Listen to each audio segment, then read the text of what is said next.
Call this meeting to order, 12 o'clock, Tuesday, April the 9th, 2024. Here to continue our discussion on potential county properties that we would lease, etc. We got Dan, the man, back with us this time. There were several questions that came up last time we were struggling with, and we had talked about adding some non-FEMA properties on this list, and it looks like you have done that. Help me out, Trish. Where else were we? I've had about 17 meetings since then. We talked about adding. You wanted to add the non-FEMA county properties for potential sale or lease. And you had identified several that we have included on here. You had also discussed adding a properties for sale column, so we have included that here. I just wasn't sure which ones that you guys were considering for sale. And I don't know that we know that yet, but. And then there was also discussion about the different colorings and what these different areas meant, just getting a little bit of clarification on that. Okay. So, I think one of the questions that I had in my mind last time, and I'm trying to recall them all, but Dan, as you separated out the light green and the dark green, what was your criteria? What were you thinking? When we discussed this, so we narrowed down the three that we knew were recreational and suitable and previously had been rented. So those were the top three. The light green were those FEMA properties that were adjacent to residential properties. The people were using, had their own residential property, and these lots were adjacent to those.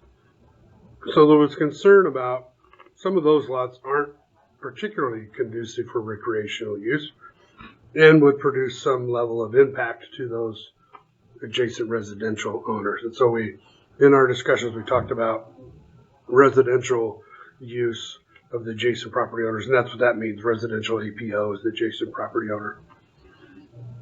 Singling those out because to rent a lot next door to somebody that has residential use seemed to be a greater impact to them than a benefit to those that might rent it or to the public in general.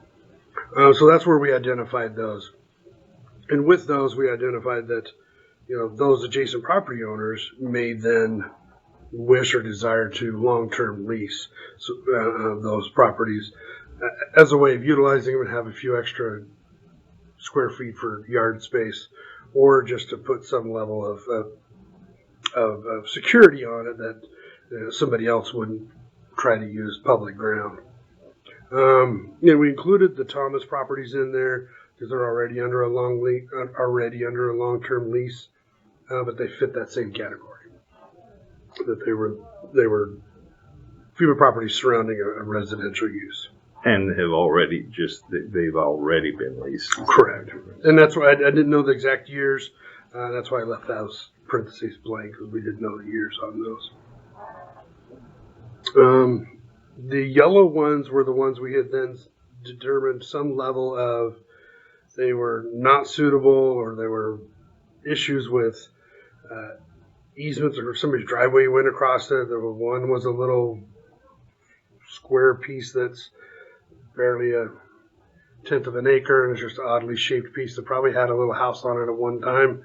The driveway goes through it. Again, not conducive, but not particularly suitable for for the adjacent property owner to even expect them to lease it. And so I think we've kind of put that into a category of maybe we just don't offer those up for lease, and they're not available for public use.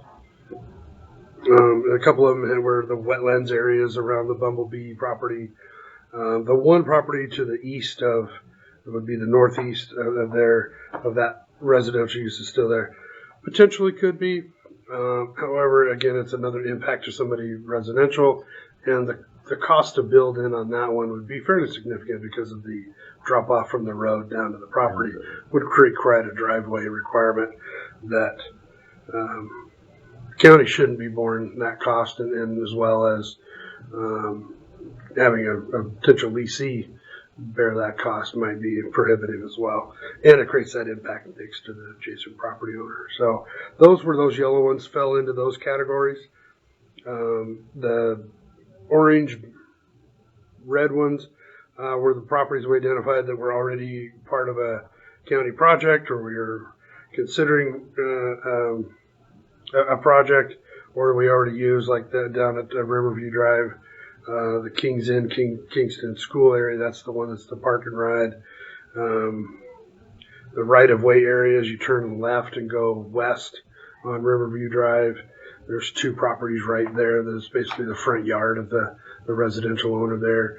I don't think the county should be, interested in utilizing that. Same reasons for the upper, it's right next to residential use, not terribly conducive for recreational use.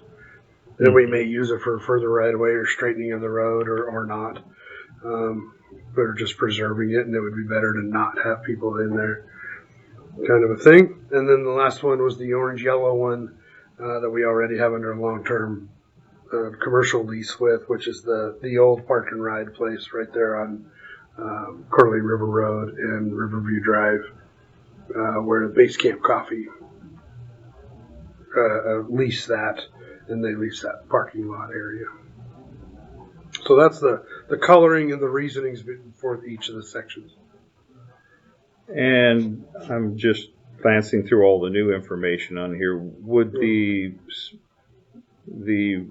land up Government Gulch be on here yet? I had not added that. I apologize. I missed that this morning. So that I saw that just before we came up.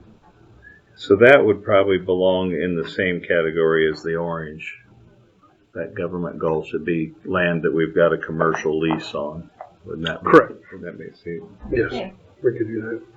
And we could separate the FEMA properties from any other properties just because of the caveat attached to the fact that it's a FEMA buyout property. Because these other ones, we have far more, at least a few more potential options for further subdivision, leasing, buying, selling. We have other options. Whereas, and build options if people wanted to, similar to the airport where we lease the land and somebody builds a building.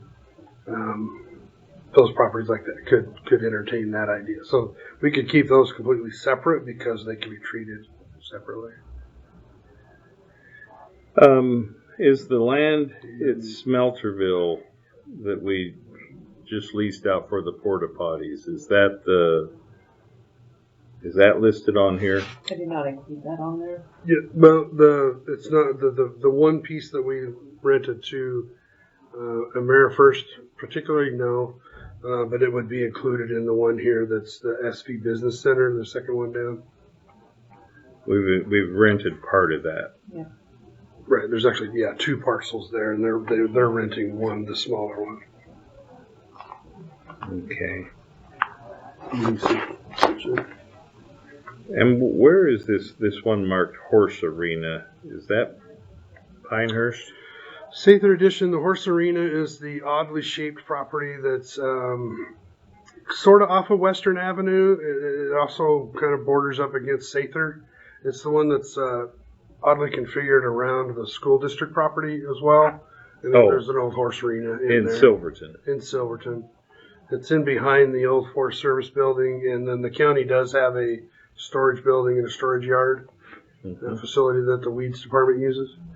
And so we have a property there, and then it's that property up behind it that goes up to the base of the hill. I call it the combo with the school district property because the reality is you're not doing much without the other. It's going to be a combo effort there. So. Gotcha. We had also talked last time about getting out and seeing these, and then I promptly left town, so I haven't seen any of them. I haven't been able to. The three that we lease. What would be the easiest way to arrange to go out and just lay eyes on and make sure that all three commissioners are in line with how we have them grouped here? I had suggested to Jeff, and Jeff and I had talked about just going on a field trip together, and then certainly taking a half a day or however long it takes to just take a drive and go out there so I could do that one-on-one with each of you. And, Have to do it 3 times? you get into the issue of having the 3 of you in the same vehicle, and or at least 2 of you in the same vehicle, and is it a meeting, is it not a meeting? And so if you want some, I think you can do it if you disclose it, and obviously no particular decisions are going to be made, but much is going to be talked about. And so you probably want to keep that separate and keep that ability to come back to a meeting and go, well, each of us went on a tour with Dan, and this is what we saw, and this is what we gathered from it, and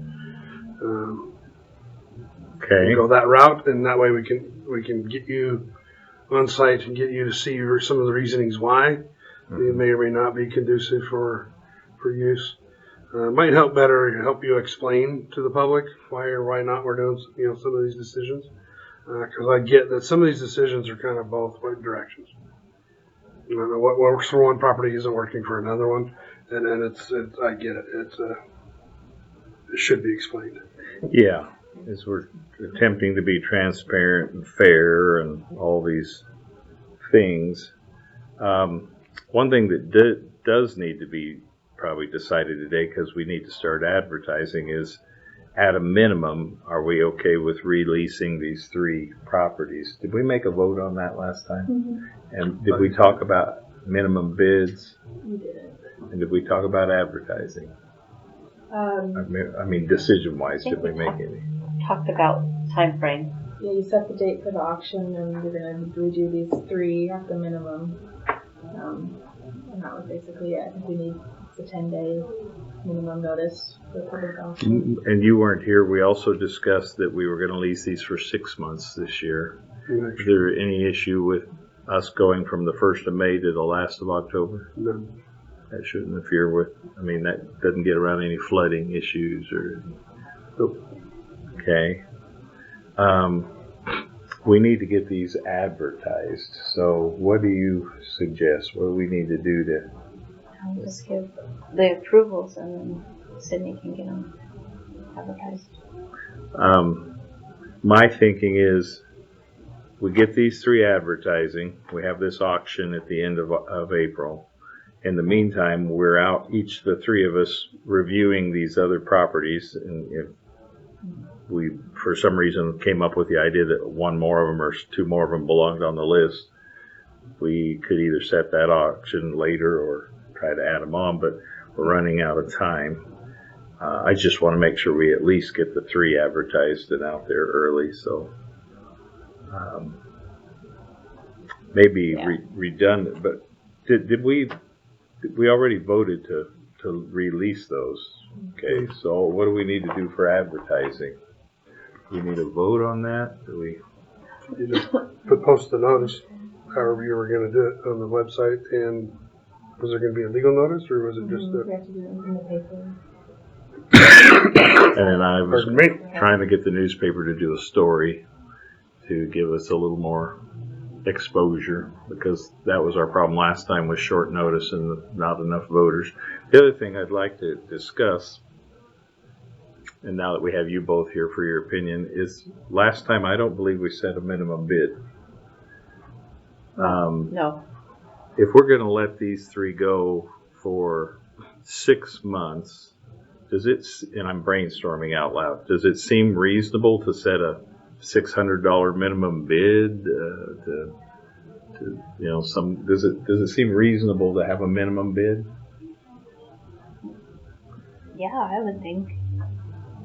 Well, I think this part of this kind of comes back to there's a fair amount of time and effort already been spent to figure out even how to do this and to have these meetings and to discuss it. And you're not going to recoup that cost, but that's part of what it costs to do this. So having some minimum number is reasonable, and some marketable number of what it would cost to rent a property for 6 months is not unfathomable to expect people to.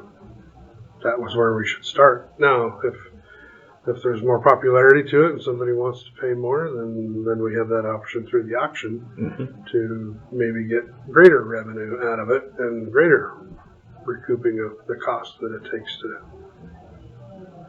put this together and do the advertising and the research and the lease agreements. So I think it's definitely worthwhile to pick at least a starting number, because somebody shows up and nobody else does, why would they bid more? You at least want to get that minimum out. Yeah, that and the question came up, I think, from the newspaper that last time we allowed sealed bids. Does anybody recall if we got any sealed bids?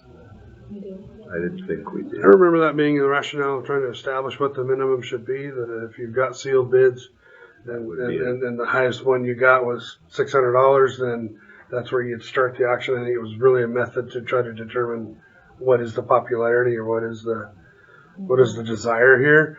And I think it was just 6 of one, half dozen of the other. That So if we set a in this minimum case, we bid, just that set a would minimum. really- People come in, they know what it is, and they have expectation. And That being the case, I would motion that we continue to with advertising for these top 3 properties ending in 0760, 1540, and 1500, that we advertise them with a minimum bid of $600 each for the 6-month time period. Does that make sense? Okay. Yeah. It's only $100 a month, but the point is to have A other starting people. place. Yeah.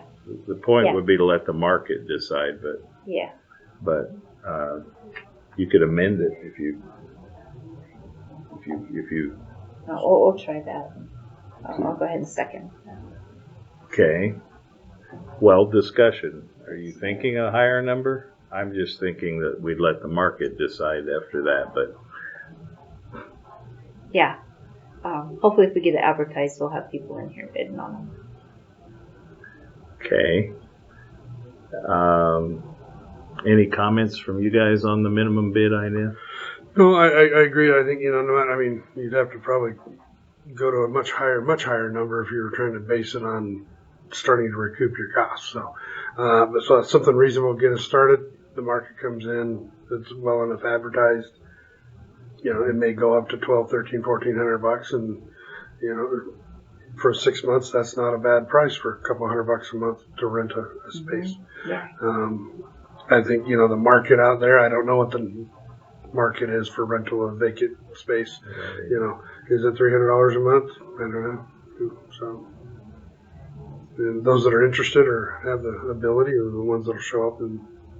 But that's a good place to start because at least you're going to get that. Yeah.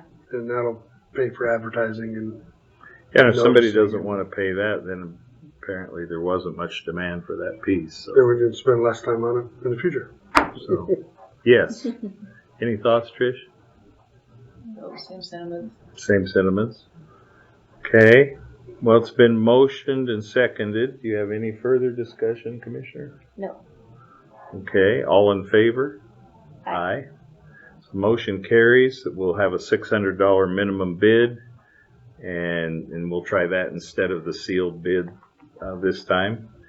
And we're gonna just direct that we want to advertise on our website and the legal in the newspaper, and then we're gonna try and get the newspaper to. I will take responsibility for trying to get the newspaper to do a story. I think they've already started on that idea, so that we could try and get something to draw more attention. The newspaper seemed interested in the concept that they're now available to everybody. On Facebook, on county Facebook. Who does the Facebook? Could you do that as well? Let's get it in any ideas you have for getting it out. And this time we're starting a little bit earlier than last time, so. Okay. My second point, I guess, would be that, Commissioner, if it's all right with you, I think we should try to each make arrangements with Dan and get out and take a look at these properties in the next couple of weeks to see if there's anything else that we, not only the the FEMA properties, but on these others that we could come back and start to form a list of properties that we might want to list with an agent and sell. Okay. Yeah. And try and get on the market and get back on the tax rolls. For sure. So No, I can do quite a bit through maps and my GIS downstairs, and we can do a lot from the office. And then if there's some particular property that's worth getting your eyes on, So it's not like going to be an all-day field trip thing because Okay. everybody's got time constraints. So we can certainly, accomplish quite a bit in a half-hour meeting downstairs to go through these, and I can show you some maps, and then because I can talk about them, I can get you referenced on why these issues are what they are. So we could narrow that down to. Would you rather do that one-on-one or in a? Yeah, just because it's easier to have that one-on-one, and then if you have specific questions, and then whatever comes of that can be brought up at the next meeting, or if that raises questions on why we should, if my rationales here don't completely jive, then that's part of the discussion. Is maybe we do want to move something up into a different category, or come up with a new category, or whatever seems to be the day. I think definitely switching and flipping out the non-FEMA properties are because it's kind of a whole nother animal with potential development of those properties. And each one of those has their own little idiosyncrasies on, the transfer station properties are going to be, for instance, similar to the airport where we're going to want to probably retain ownership of the land. But if we don't, there's options to that. So that's not an easy discussion to have in a meeting. But breaking them out separately so we can have basically a listing or a proposition for each property on what it can or can't be developed as. That's something that could be put out to the world, and then those potential developers or potential people go, oh, Right. there's a piece I might be able to make it work. Now we know about it. Right now, most people don't know what we don't know because it's not on the MLS. It's not on Gem State. It's not on, if developers looking for a piece of property, they'd have to come specifically ask. And I think some of the ones that we put on here, Trish and I talked about, are ones that we have had requests about. Sure. Like the one that's I don't think is it on here or not? The St. Joe one. It's on here. Yeah, I've seen it somewhere. Yeah. What did we do with that property last year? Did we lease it? We just ended up not. No, we didn't do anything with it last year. That is a particularly difficult property. Yeah. It's about 50+% grade with a creek running down through the middle of it. And the Not good people for a that hunting were camp. leasing it had come in, and they'd also mentioned in the meeting that they had built a road that they intended on taking out if we didn't let them have it.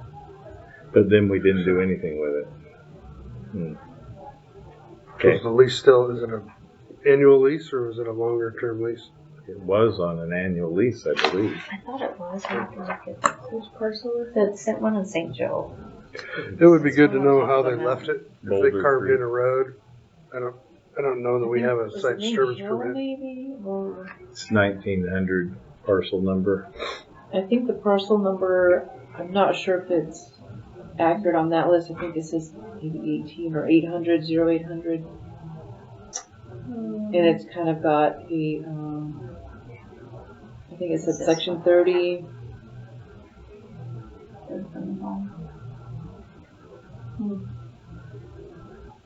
Yeah, it doesn't quite match, so. I think that was an annual one that we didn't approve that. Yeah, it's Howard. It's this one, and when we looked at this property, it said it wasn't for the county. I think it just may be an inadvertent error on the person. Okay. But yeah, if there was some site disturbance done on it, we'd want to kind of know how they left it. Was it a logging road, or did they destroy it, or did they leave it similar to where they found it? But I can ask Public Works to maybe. I don't know how far away off the road that is. It's quite a ways out there, isn't it? No, I don't think it's all that far off the main road. But We'll work with them, see if they can't send somebody by to just make sure we don't have a site disturbance nightmare out there that nobody knows about. So, okay.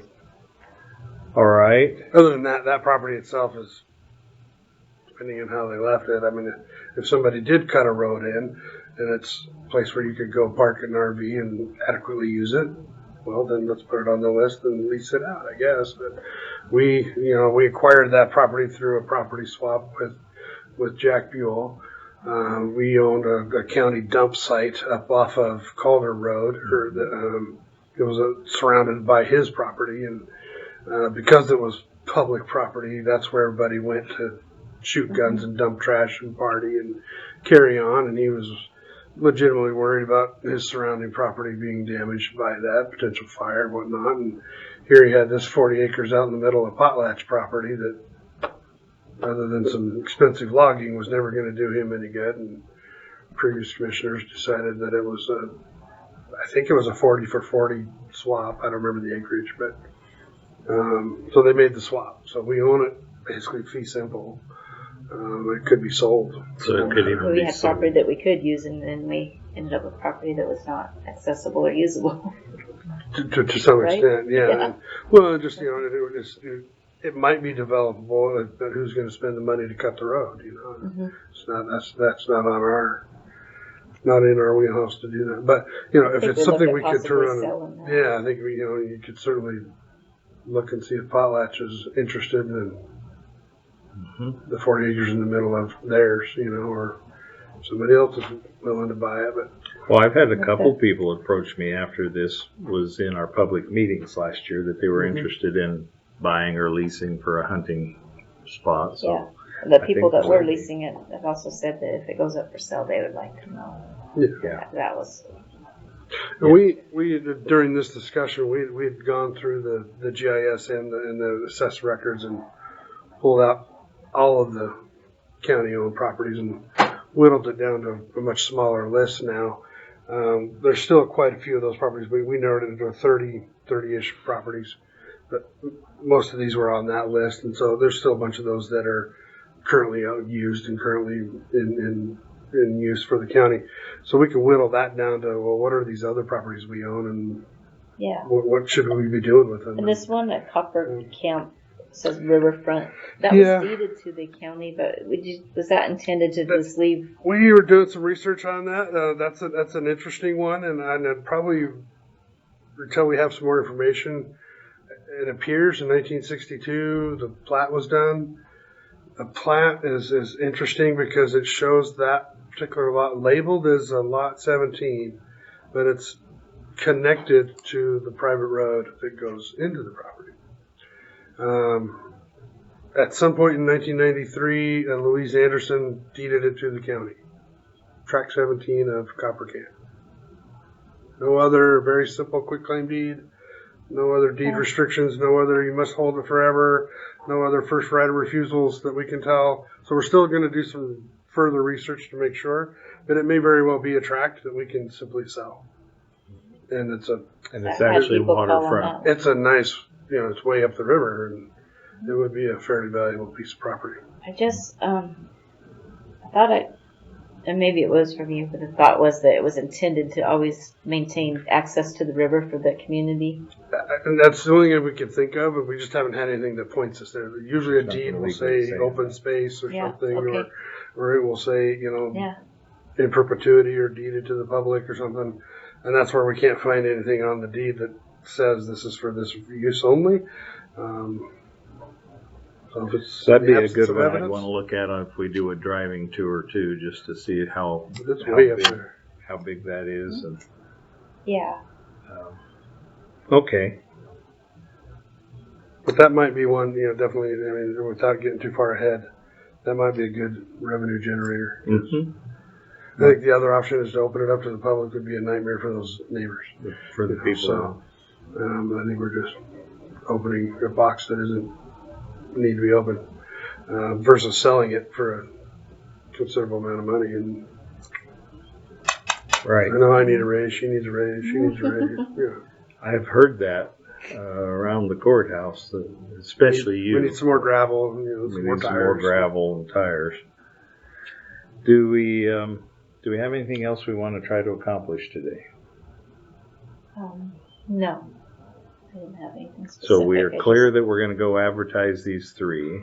We're all going to go out and look at these properties with Dan at different times. Then we're going to try and come back and look at make sure we're okay with this list and or start to make some decisions about what we might want to put on the market or not, if for sale, or if there's anything else we want to lease.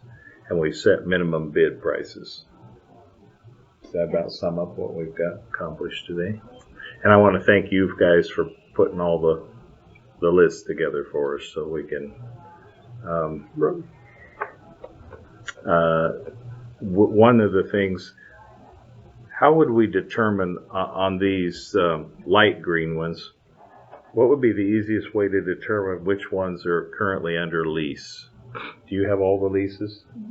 Okay. If I could ask you if you could go through and then share that information of how many years left of lease we have available. I think that would be the most useful, is how many years left. Like, do we need to be leasing any of these out this year? Have they expired?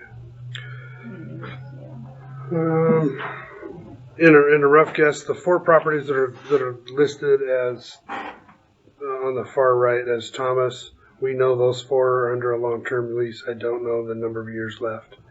The Cataldo above them, the 2 that are listed as 68 Reed Road, I believe those are leased just either last year or the year before, and I think they were on a. I'll have to determine it. Yeah, 68 Reed Road is through the end of this year. There's 2 properties that have the same address because they're adjacent to each other. And, Yeah, the 2. and then the 57 Reed Road, I don't know that anybody's ever leased it, but it's adjacent to that neighboring property. And then the 2 that are listed as Large Grass Field, and I put parentheses Doherty, they're over and amongst the Doherty property, and the Dohertys have over the years cut the grass in that area and baled it up with the rest of their stuff in there. So they've actually done us a favor to go in and keep the weeds down on those properties. And that's an aside here. That might be a way to talk about making it worth people's while to get into a lease, is if they manage the weeds, then we don't have to. And so that's a benefit to the county. What can we do to help them help us, kind of a thing, as far as the terms and stuff like that. But that's where they'll stand. I think the 4 Thomases are under lease, the 2 Cataldo Reed Road are under lease, but the other 3 are not. And they could be. Okay. But is that what you've got on the Doherty one? There's no lease? Yeah, I don't have anything. Okay. All right.